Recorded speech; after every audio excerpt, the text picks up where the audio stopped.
ओ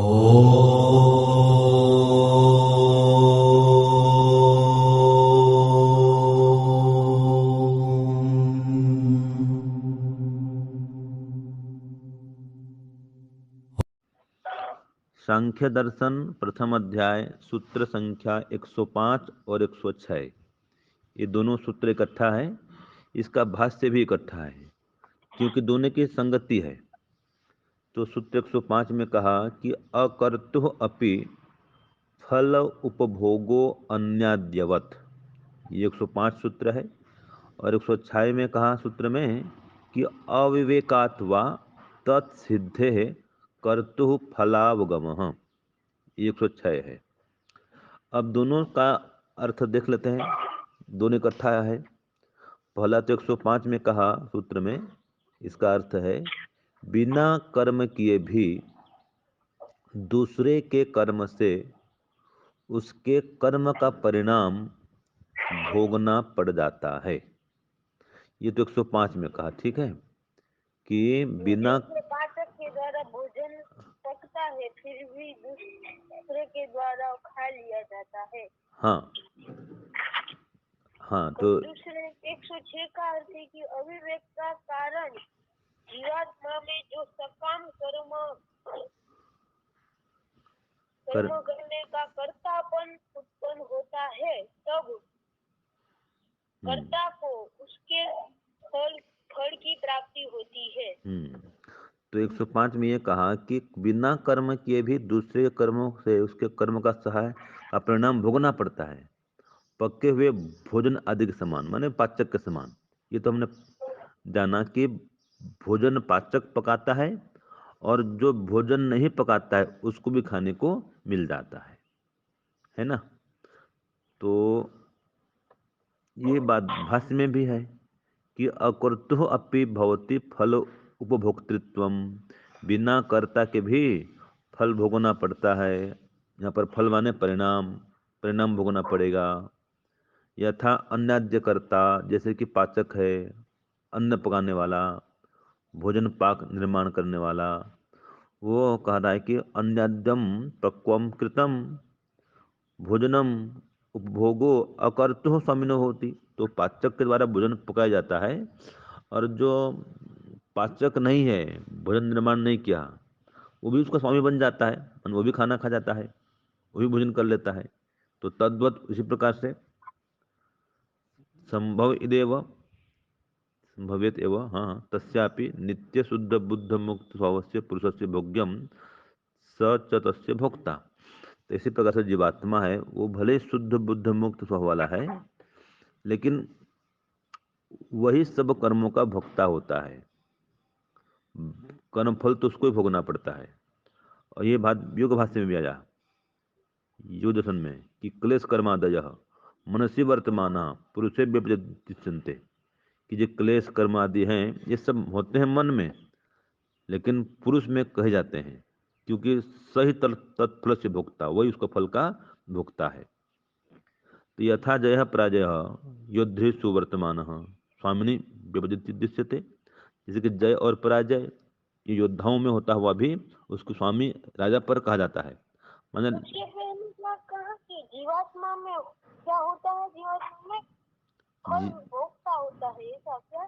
हाँ, जीवात्मा ही उसका फल भोगता है। माने मन में कार्य होते हैं, माने मन में सोचता है, करता है, या वाणी से बोलता है। तो जो भी मानसिक कर्म करता है या वाचनिक कर्म को करता है, फल तो जीवात्मा को भोगना पड़ता है। तो कर्म हुआ मन के द्वारा, कर्म हुआ वाणी के द्वारा, लेकिन भोक्ता कौन होता है? जीवात्मा। तो जैसे कि उदाहरण दिया गया था, मन जैसे कि जय और पराजय योद्धाओं में होता है, लेकिन उसका फल कौन भोगता है? राजा। अब क्रिकेट खेलते हैं भारत पाकिस्तान, वो तो खेल रहे हैं खिलाड़ी लोग, तो खेलता खेलता कौन है? खिलाड़ी। तो खिलाड़ीगण खेलते हैं, और जब जीत हार होती है तो बोलते हैं भारत जीत गया, है ना, या पाकिस्तान जीत गया, या पाकिस्तान हार गया, भारत हार गया, जो भी बोलते हैं। तो ये कथन तो होता है भारत जीत गया, भारत हार गया, है ना, भले ही जीतते हारते वो खिलाड़ी लोग हैं। तो जीत हार तो उनमें होती है, खिलाड़ियों में, लेकिन कथन किसका होता है? देश का, कि भारत जीत गया, भारत हार गया, जो भी होता है ना। तो इसी प्रकार से जीत हार होती है सैनिकों में और कथन होता है राजा में जी। ये तो सूत्र 105 का भाष्य हो गया। अब सूत्र 106 में क्या कहता है? सूत्र 106 में क्या कहा? इसका अर्थ है कि अविवेक के कारण जीवात्मा में सकाम कर्म करने का कर्तापन उत्पन्न होता है। अगर अविवेक है तो जीवात्मा में सकाम कर्म करने का कर्तापन आ जाता है और तब कर्ता को उसके फल की प्राप्ति होती है। ये सूत्र 106 कहता है। यही बात भाष्य में है कि अविवेकात कर्तृत्व सिद्धि पुरुषत्या, कि अविवेक के कारण ही कर्तापन की सिद्धि होती है। अगर कर्तापन, लेकिन सकाम कर्म का कर्तापन। हाँ, अविवेक अगर है ना, अविद्या है, तो उसमें कर्तापन आएगा, मैं करता हूँ ऐसा सोचेगा, सकाम भाव से कर्म करेगा। अगर अविद्या है तो है, तो विवेकात पूर्वम तो सकर्ता अस्ति हो। जब तक विवेक नहीं होता है तब तक तो वो अपने को करता ही मानता है, करता ही होता है वो, लेकिन सकाम भाव से कर्म करता होता है और उसको उसका फल भी भोगना ही पड़ता है।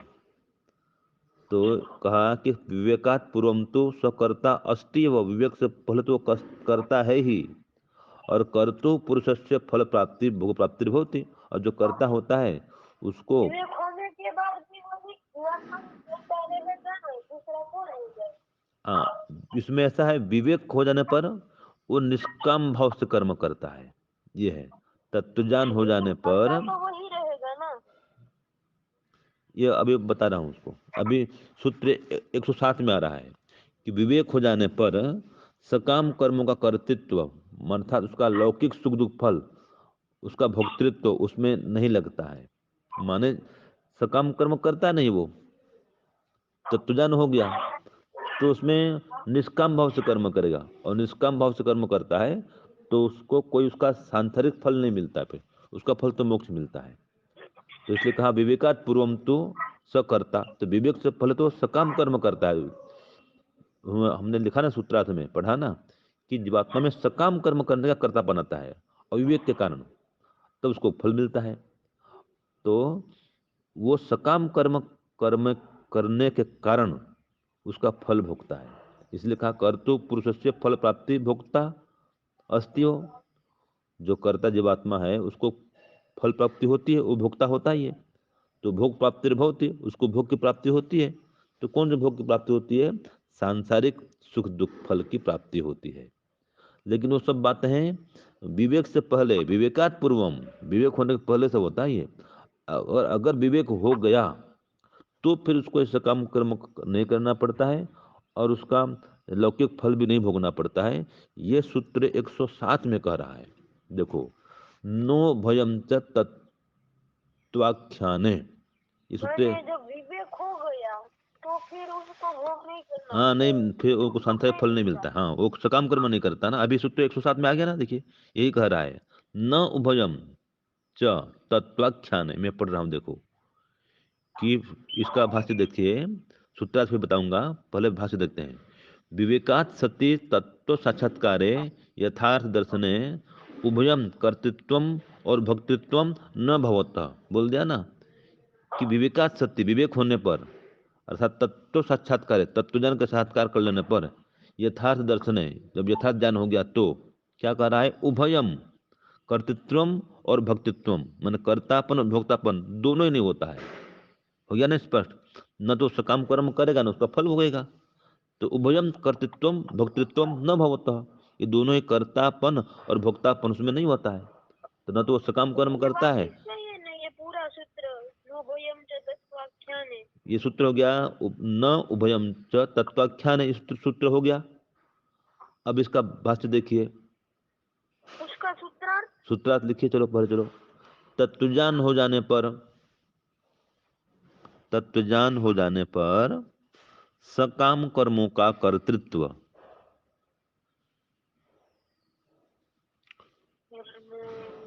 सकाम कर्तृत्व, सकाम कर्मों का कर्तृत्व हाँ,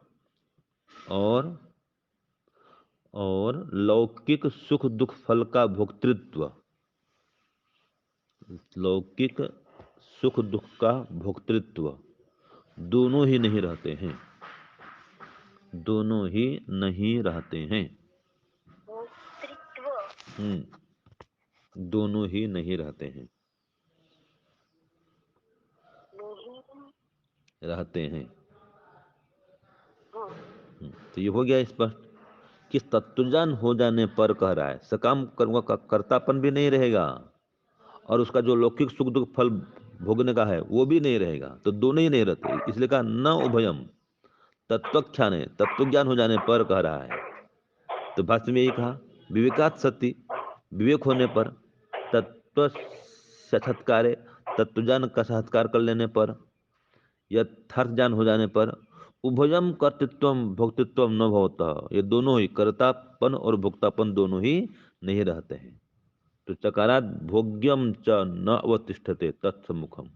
तो च जो आ गया है इसमें कहा कि इसमें वो भोग भोगना भी नहीं होता है, न तो कर्तापन है न भोक्तापन है।